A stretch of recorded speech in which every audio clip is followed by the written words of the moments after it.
So, you're probably wondering what this board's all about, and basically, I'm an ungrateful YouTuber who's decided he needs to make an entire intro complaining about how Marvel have released 2 pieces of content in the space of 5 days, not giving me nearly enough time to concisely make videos about both of them. Meaning you are now, unfortunately, watching a video about Loki. No, that's not what I said. We're going to be talking about Loki. The one about the character who is dead in the present day of the cinematic universe and getting their own eponymous spin-off taking place in the past, sort of, that just came out of We waited 2 years for a new MCU movie. And Marvel, we knew the hero died, so what's the movie for? You knew it's still her underneath my scars from where you pulled me apart, but what you did was just as dark. Because it got completely overshadowed by the other thing you released simultaneously. That's why it was a little dark. Loki both managed to be better, in my opinion, and more important to the overarching MCU as a Disney Plus original show. I mean, I had a good time with Black Widow. If I was to describe it in one word, I'd say it was gripping. I didn't get to see it in cinemas because, well, I think it came out in the worst possible week ever here in England. No one wanted to go to the cinema, or at least none of my friends wanted to go to the cinema with me, it was a crazy week, okay? And I know I could have gone to the cinema on my own, but I'm lazy. I didn't want to walk 2 miles because my local cinema closed down a couple months ago. Yes, I know, I'm part of the problem, but my point was, I watched it at home on Premier Access, and even in spite of that, I was glued to the screen from the opening scene.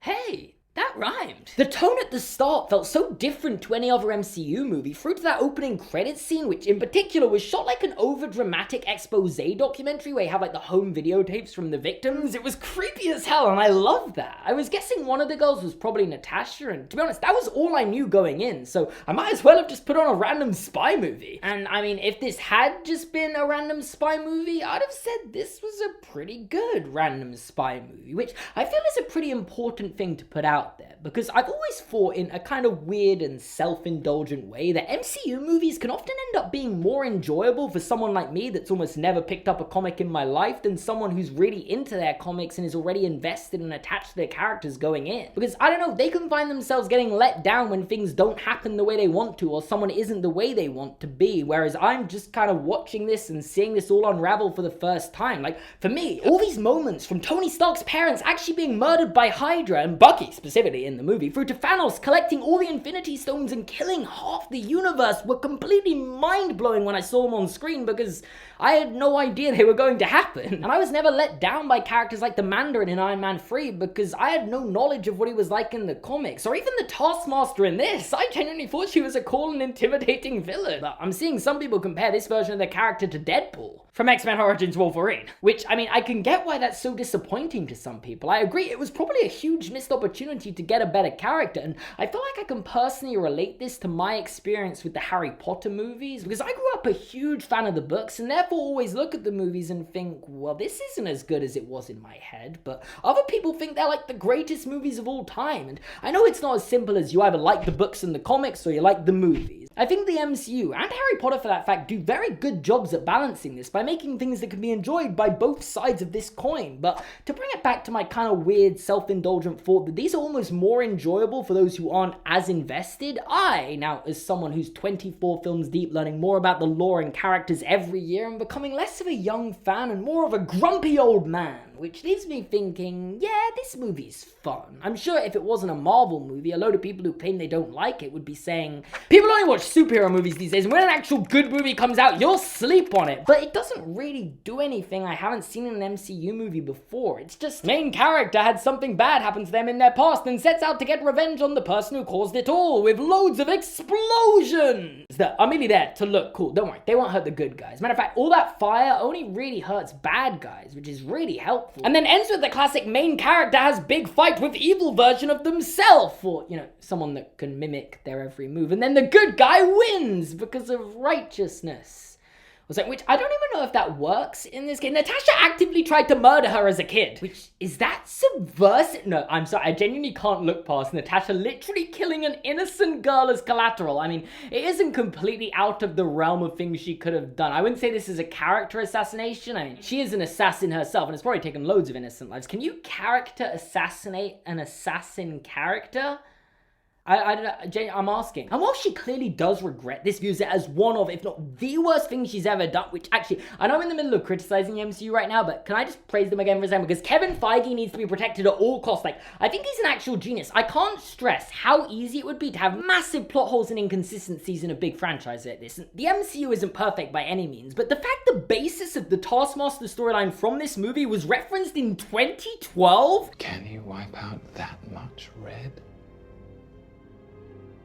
Dracov's daughter. By none other than Loki, who also had his own TV show simultaneously come out with the release of this. You can't tell me this was all just a coincidence. Anyway, while Natasha clearly does regret trying to kill Dracov's daughter Antonia, I found it really hard to root for her in the final fight, even with the knowledge that the Taskmaster was being controlled. Like, if you twisted whose perspective the story is being told from, Natasha's to Antonia's, suddenly Natasha's a villain we want dead, regardless if she showed remorse. You did this to her! And if the film was from that perspective, this, oh, everything's fine now ending would be such a disappointment. Obviously, it's not, so it kind of gets away with it, but it does still leave a bitter taste in my mouth, and for that reason, I'm very grateful that this movie gives a lot more attention than most other solo Marvel movies to the likes of Yelena, Dracov, Alexei, who, I've just got to say, the idea of there being a Russian Captain America or Red Guardian was a completely novel concept for me going into the film, but arguably the most realistic part of the entire MCU, and while I do think they played their parts well, their accents were, well, you know, they sounded alright at some points. I can't work out why they didn't just cast Russian actors to play Russian characters. Is that like, am I missing? I probably am. There's probably some America versus Russia thing going on still that I just don't know about in Hollywood. And I mean, as a Brit, I just spent the entire film waiting for Ray Winston to give me some in-play betting odds, but nothing. And despite my relief that we finally got filled in with some of the pieces about what happened in this Budapest mission that they do not stop referencing ever, it didn't feel like the Black Widow film we've been waiting for. Yet, if you break the story down, it may seem like it serves the purpose of, remember how we briefly touched upon Natasha's backstory in Age of Ultron, but I mean really briefly, and because of how he implies she doesn't really let her past affect her, and the only people she considers family are the Avengers themselves, you don't really think about it too much. Well, she finally overcame those demons, bang in the middle of everything, and took down the organization that indoctrinates girls like her into becoming ruthless assassins, while also giving a little backstory to that vest she wears in Infinity War that I'm sure you've all been having sleepless nights over. But let's be real, in actuality, this is the Yelena Belova movie, and I'm not mad about that. She is genuinely so likable and surprisingly funny. Move aside, Natasha, we have a new fave now. And Iron Man 2 was the Black Widow movie anyway. Genuinely, you should just be grateful your movie wasn't all about taking away people's free will, because oh my god, that is getting overplayed now. We don't even have free will anyway. That's a hot philosophical take I know the comments aren't going to be able to handle. Good thing I'm not going to be reading them. Roll credits. Also, actually, this might be a really stupid nitpick, but why were the credits so boring? Let me guess. You spent all of the credit budget at the start, didn't you?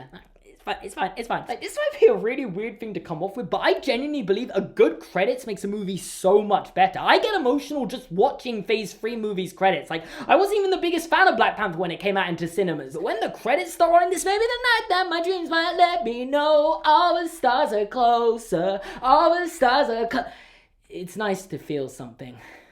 However, for what might be the second Marvel movie in a row, arguably my favorite part, or the part that got me most excited in the entire movie, was the end credits scene. Again, I don't know enough about the comics to tell you who this Valentina person is or what she wants, but is she part of like a new young Avengers team? John Walker, Yelena Belova, I am both oblivious and excited. My favorite combination of emotions. And all in all, I think this movie is going to come away with a bit of an Iron Man 3 reputation. A lot of the hardcore fans weren't that happy with it, but I think most people probably had a good time, even though the solo movie formula is definitely getting boring now, and the main character in question is arguably better suited for a team-up movie where their personality can bounce off and contrast with others. I don't know, that's my 2 cents on it, so I expect there to be many a Twitter debate about where this ranks in MCU movies for years to come.